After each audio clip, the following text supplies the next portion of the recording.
Tell that to the mother whose little girl got shot. Tell her we're sorry, but it's cast in stone who we will and will not try to reach. A red Ferrari speeding along the Hawaiian coast. Salt spray catching the sunlight like diamonds scattered across turquoise waters.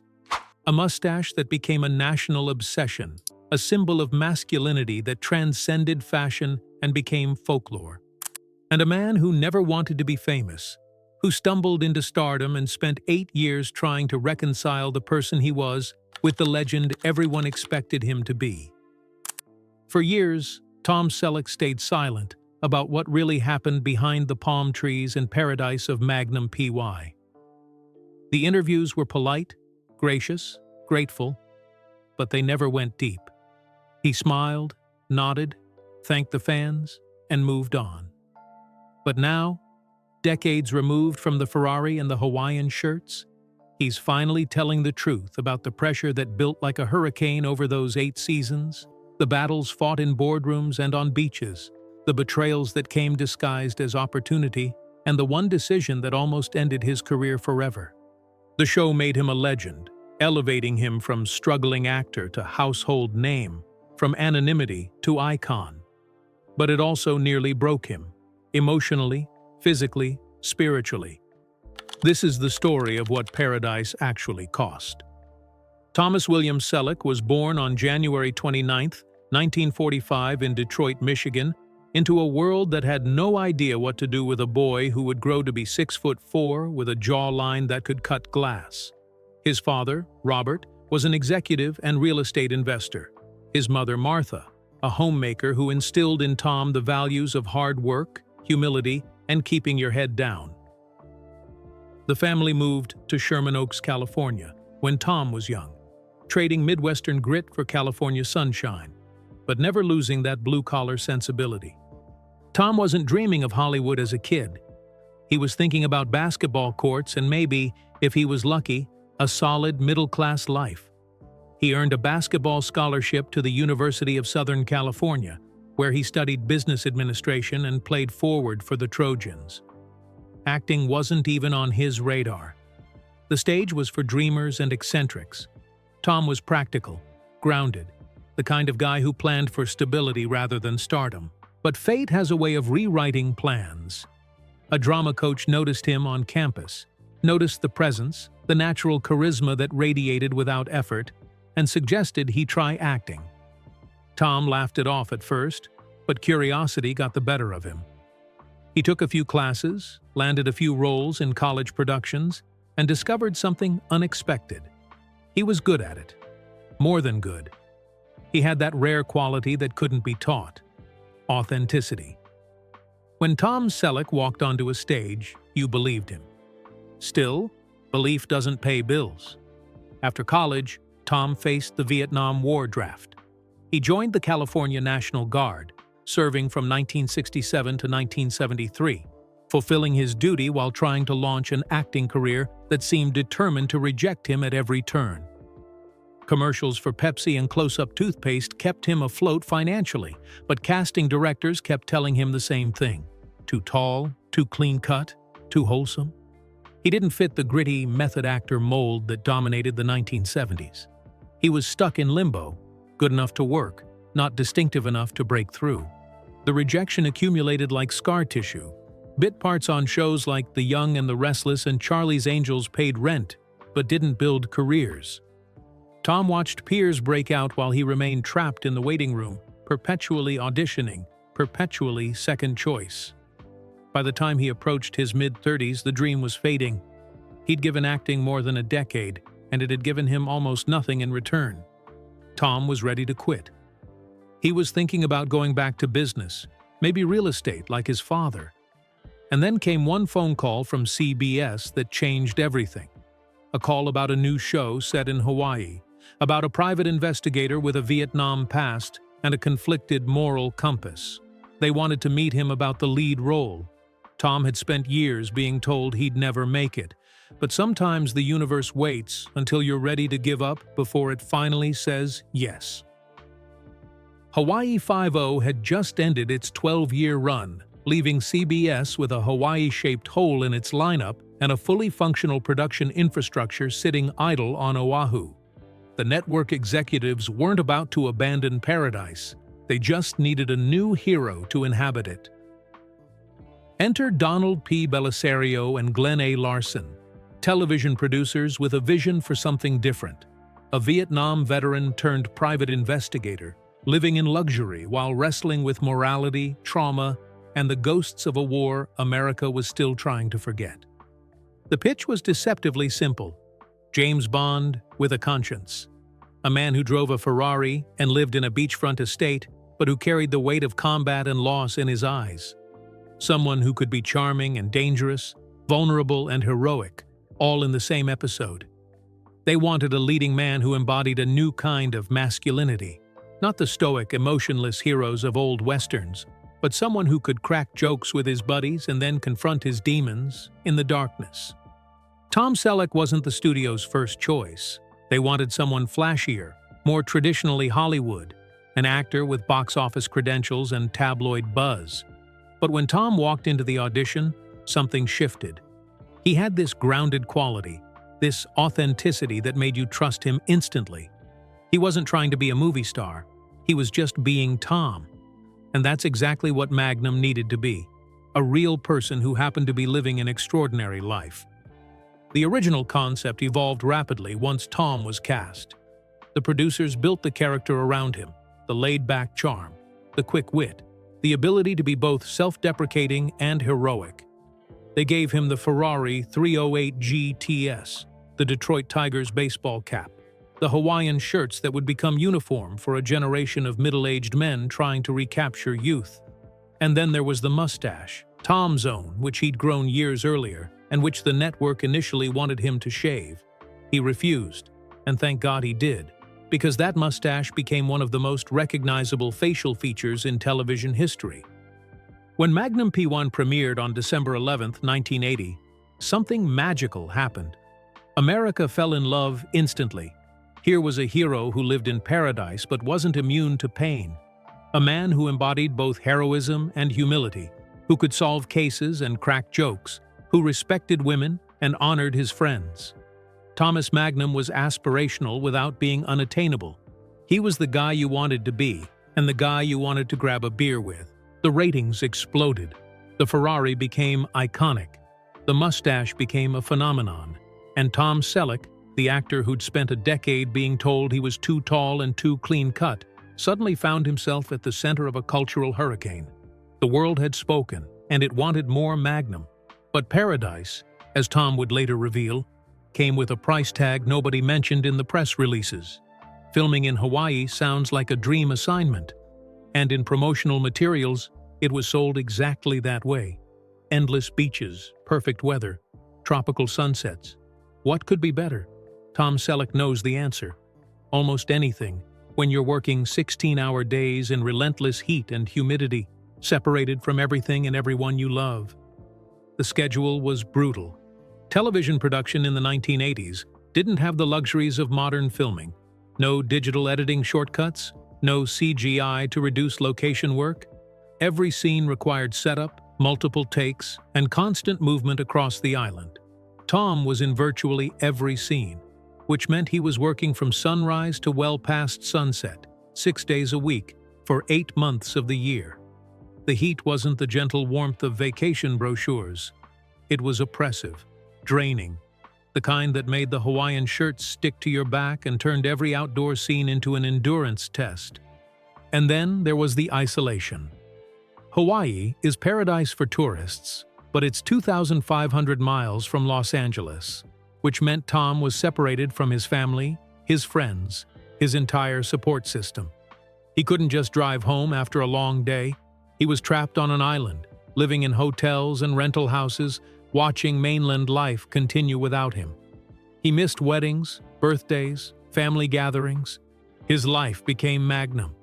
Nothing else could fit into the schedule CBS demanded. The weight of being the face of a billion-dollar show settled on Tom's shoulders like concrete. The network made it clear the show lived or died with him. If he got injured, production shut down, and millions of dollars evaporated. If he looked tired on camera, ratings could dip. If he gained weight or aged too visibly, the fantasy collapsed. The pressure was constant, unrelenting, and came with an expectation that Tom would simply absorb it all with that easy Magnum smile. Behind closed doors, Tom developed a quiet resentment toward CBS executives who treated him less like a creative partner and more like an asset to be maximized. They tried to control everything: his outside roles, his public appearances, even his personal grooming. The mustache that had become his trademark, he couldn't trim it without network approval. They'd written it into his contract. His image wasn't his own anymore. It belonged to CBS, to the sponsors, to the millions of viewers who wanted Thomas Magnum to stay exactly the same forever. The emotional conflict was profound. Tom was deeply grateful. Magnum had given him everything he'd worked for and more. But he also felt trapped, caught in a gilded cage of his own success. They wanted a hero who never stumbled, never aged, never had a bad day. Tom wanted to be human, to make mistakes, to grow, to explore other creative opportunities. The tension between those two desires created a fault line that would eventually fracture. They wanted a hero, Tom later reflected. I wanted to be human. There were moments of profound loneliness that nobody saw. Times when Tom would sit alone after a grueling day of shooting, watching the sun set over the Pacific, and wonder if this was really the dream he'd chased. He missed his family. He was exhausted, the kind of bone-deep exhaustion that sleep couldn't fix. The physical toll was obvious in ways the makeup department worked overtime to conceal. The weight fluctuations from stress, the injuries that accumulated from doing his own stunts, the perpetual fatigue that comes from years of non-stop production. But he showed up every day. He hit his marks, delivered his lines, flashed that Magnum grin. Because that's what professionals do. And Tom Selleck was nothing if not a professional. The paradise everyone saw on screen was real, but so was the cost of creating it.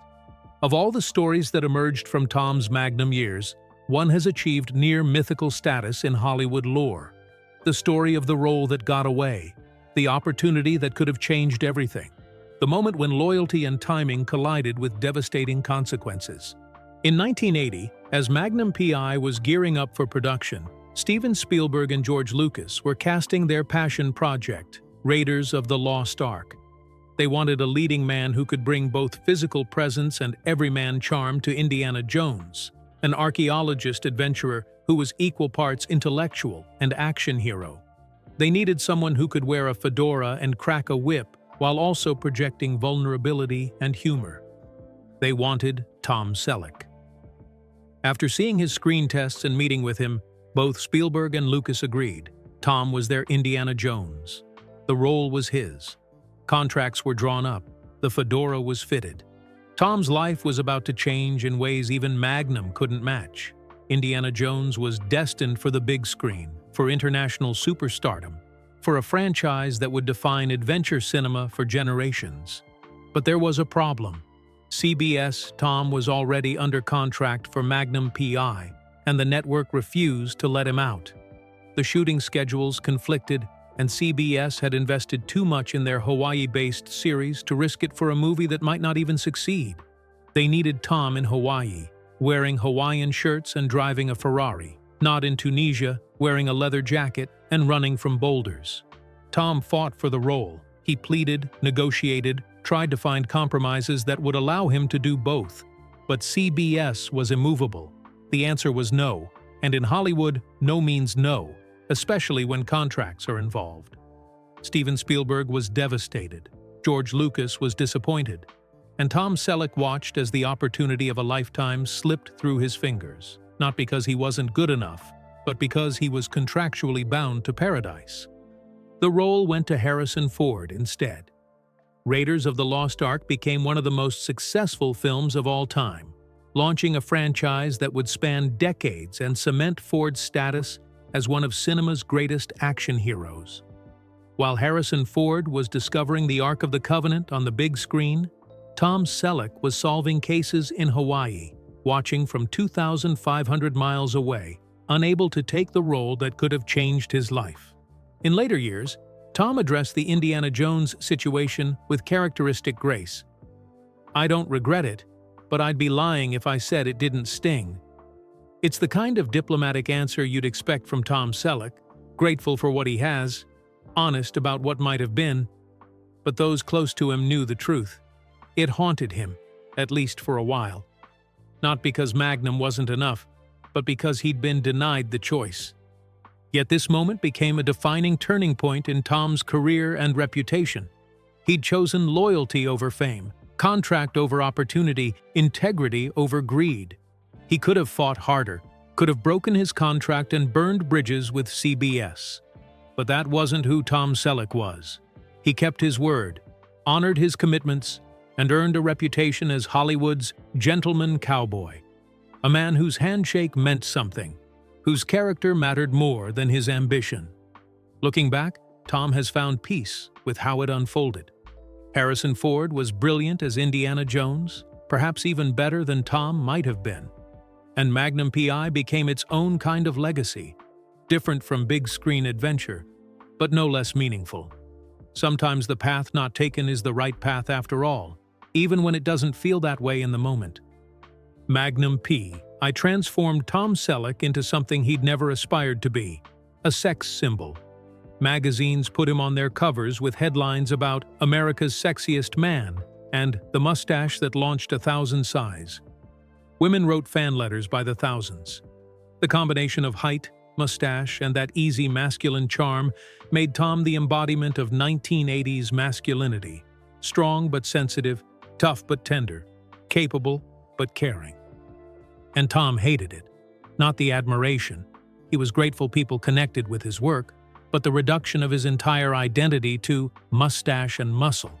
He was an actor who'd spent years studying his craft, who brought nuance and vulnerability to Magnum, who wanted to explore different kinds of roles and characters. But suddenly, that's all anyone saw, the sex symbol in the Hawaiian shirt. Directors stopped seeing Tom Selleck the actor and started seeing Magnum P.I. the character. Scripts came in for action heroes, beach cops, military men, variations on the same theme. Nobody was offering him Shakespeare or complex dramas or experimental independent films. They wanted more Magnum, just with different names and slightly different settings. The typecasting was suffocating. Tom fought back in the only way he knew how, by saying no. He turned down big-money action sequels that would have made him even wealthier, but would have cemented the stereotype. He rejected roles that didn't align with his values or challenge him as an artist. It was career suicide by Hollywood standards. You don't turn down million-dollar paychecks when you're hot. But Tom wasn't interested in being the biggest star in the world. He wanted to be the happiest man in it. His personal discipline became legendary. While other stars were partying in Hollywood, Tom was living on a ranch, working with horses, maintaining a quiet life far from the madness.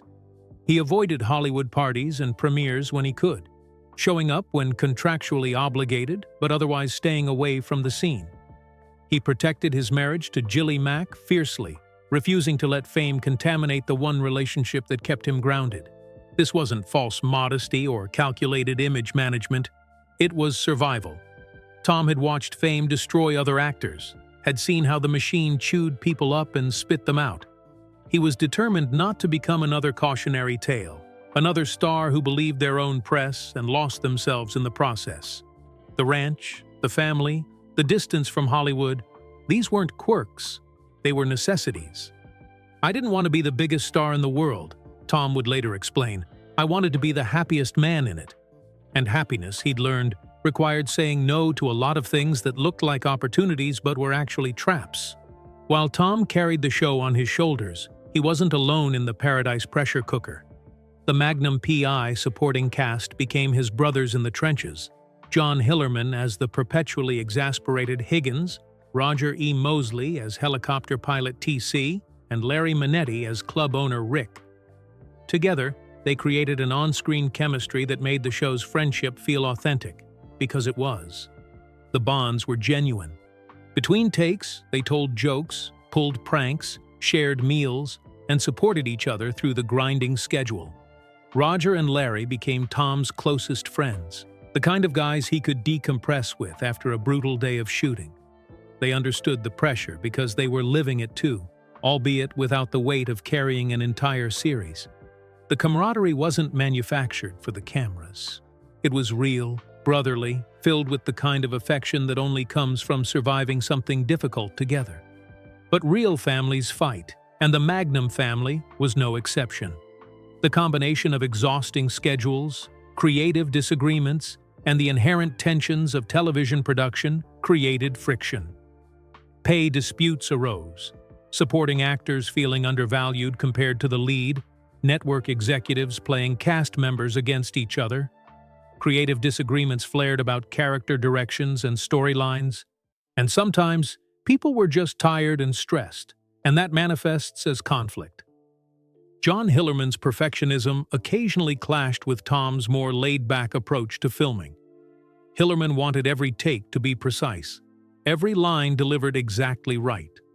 Tom was more instinctual, trusting his gut and believing that spontaneity often produced better results than rigid adherence to script. Neither approach was wrong, but they created tension when deadlines loomed, and exhaustion made everyone less patient. Yet when Hillerman fell seriously ill during production, Tom revealed the depth of his loyalty and compassion. He fought the network to ensure Hillerman was treated fairly, that he received proper medical care and adequate time off to recover. Tom leveraged his star power, the same power he usually avoided wielding, to protect a colleague who needed help. It was vintage Tom Selleck. Quiet strength deployed not for personal gain, but to help someone else. "We fought like brothers," Tom reflected years later. "We loved like family." And that's exactly what it was. The conflicts were real, but they were surface tension over a deep foundation of mutual respect and genuine affection. When the cameras stopped rolling and the years passed, what remained wasn't the arguments, it was the brotherhood. By 1988, after 8 years and 162 episodes, Tom Selleck made the hardest professional decision of his life. He was done. The show was still rating well, the network was making money, the fans were loyal. But Tom was burned out, emotionally, physically, spiritually drained in ways that no amount of money or acclaim could repair. CBS executives panicked. Magnum P.I. was a cash cow, a reliable ratings winner, a cornerstone of their lineup. They offered Tom more money, significantly more. They offered creative control, the ability to shape stories and direct episodes. They offered to reduce his schedule, to make concessions, to do whatever it took to keep their star in paradise. The offers were generous, the kind that would have set Tom up financially for multiple lifetimes. But Tom said no. Not because the offers weren't good enough, but because no amount of money was worth sacrificing more of his life. He'd given 8 years. 8 years of 16-hour days. 8 years of missing family. 8 years of living in hotels and carrying the weight of a billion-dollar franchise. He'd paid his dues, fulfilled his contract, given everything he had. Now it was time to reclaim his life. The decision was agonizing.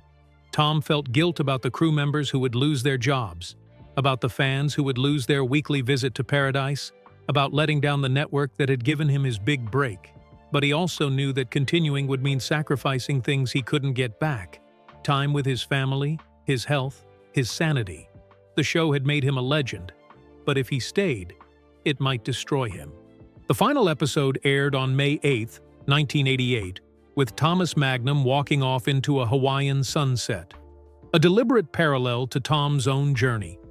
A man ready to start living on his own terms, to reclaim the identity that had been subsumed by fame and expectation. When they wrapped the final scene, the crew wept. Tom wept. Even the studio executives, who'd tried desperately to change his mind, knew they were witnessing the end of an era. The finale wasn't just an ending for a TV show. It was Tom Selleck declaring that there were things more important than fame, that success without happiness was hollow, that a man had to know when to walk away before the thing he loved consumed him entirely. Hollywood is not kind to actors who walk away from hit shows. The conventional wisdom says, you ride the wave as long as possible, maximize your earning potential, and worry about artistic fulfillment later. By ending Magnum P.I. at the height of its success, Tom violated that wisdom, and the industry made him pay for it. Casting directors doubted him. They said he'd never escape the shadow of Thomas Magnum, that audiences would never accept him as anyone else. Scripts stopped coming. The phone, which had rung constantly during the Magnum years, went quiet. Tom found himself back in the familiar territory of rejection, except now it was worse. He was being rejected as a has-been rather than as an unknown.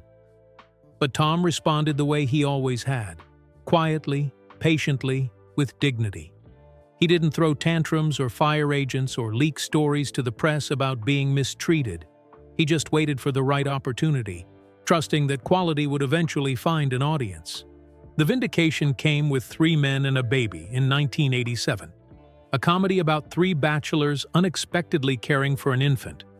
Tom was charming, funny, vulnerable, everything he'd been on Magnum, but in a completely different context. The film became the highest-grossing movie of 1987, proving that Tom Selleck could carry a film and that audiences would follow him beyond Hawaii. Quigley Down Under followed in 1990, a Western that allowed Tom to showcase his dramatic range and love of the genre that had shaped American masculinity. He played an American sharpshooter in Australia, bringing both toughness and sensitivity to a role that could have been one-dimensional. Critics praised his performance. Audiences showed up. Tom was successfully reinventing himself, one careful choice at a time. Then came Blue Bloods in 2010, a police procedural that gave Tom the mature, patriarchal role he was born to play.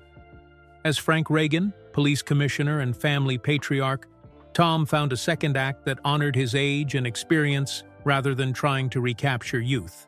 The show became a massive hit, running for over a decade and introducing Tom to a new generation of viewers. But in interviews, Tom remained gracious about his past.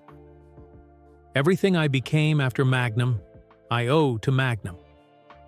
He never disowned the show that made him famous, never dismissed it as a youthful mistake or something he'd outgrown. Instead, he reclaimed it on his own terms, acknowledging its importance, while refusing to let it define him entirely. Years removed from the final episode, Tom began speaking more openly about what Magnum P.I. had actually cost him, not financially, but personally.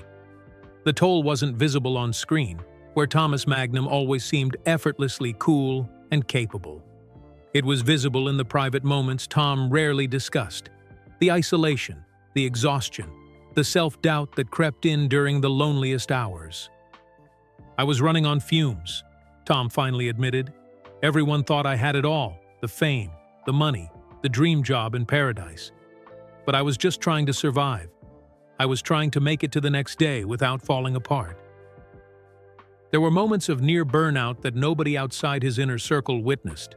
Times when Tom would wake up before dawn for another 16-hour day and wonder if he had anything left to give. Times when the pressure of being everyone's fantasy, the perfect man, the reliable hero, the sex symbol, became suffocating. He wasn't allowed to have bad days, to be tired, to be anything other than Magnum. The disconnect between who he was and who everyone needed him to be created a psychological fracture that took years to heal.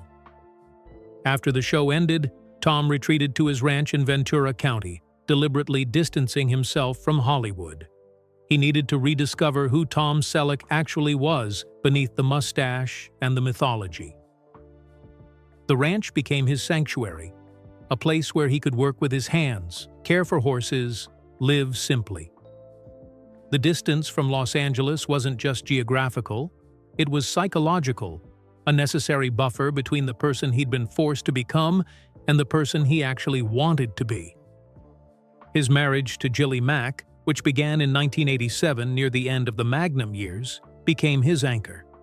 She grounded him in reality, reminded him that his worth wasn't dependent on ratings or reviews.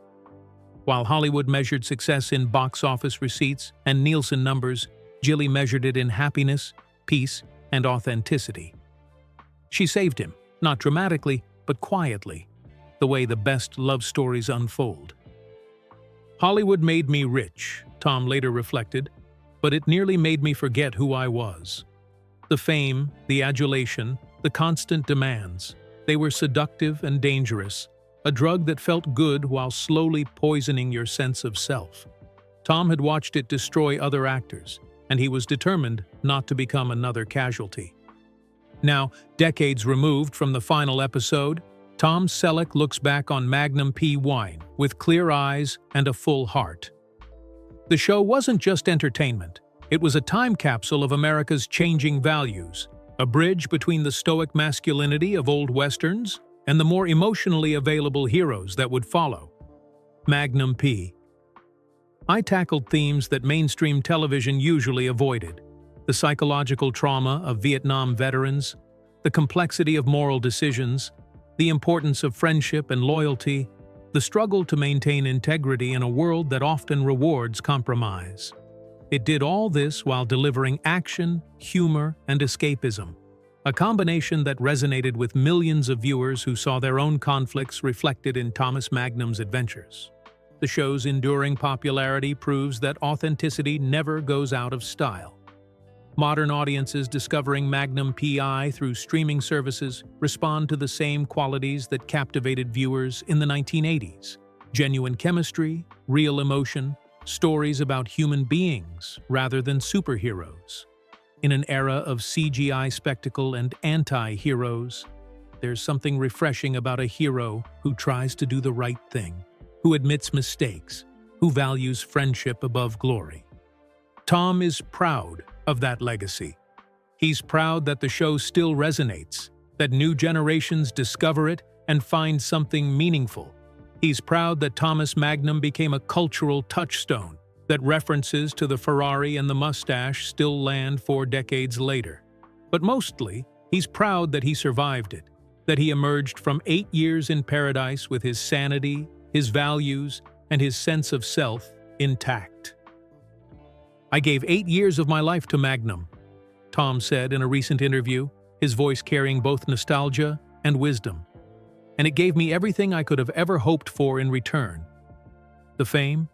Yes. The money, certainly. But more importantly, it taught me who I was and what mattered.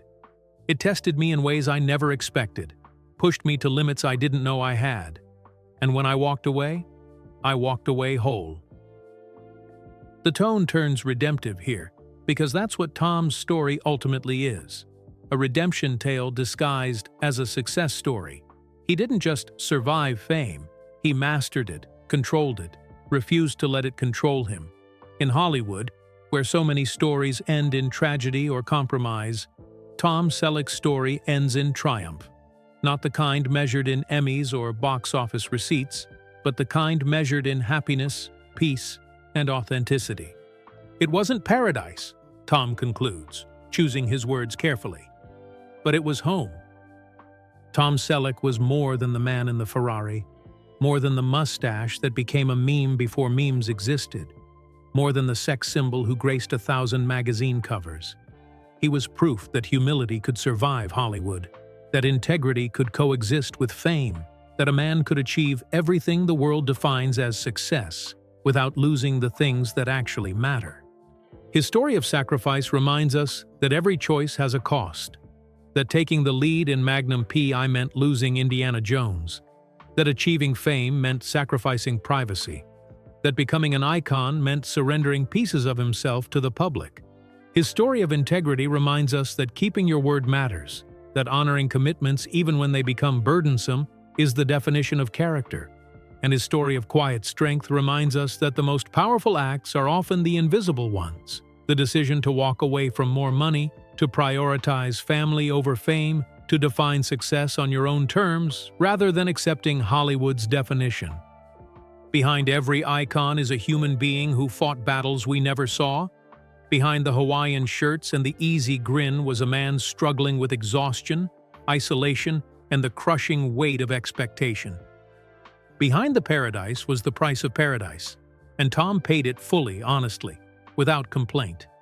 So tell us, when you think of Magnum P.I, do you see a legend, or do you see the man who gave everything to become one?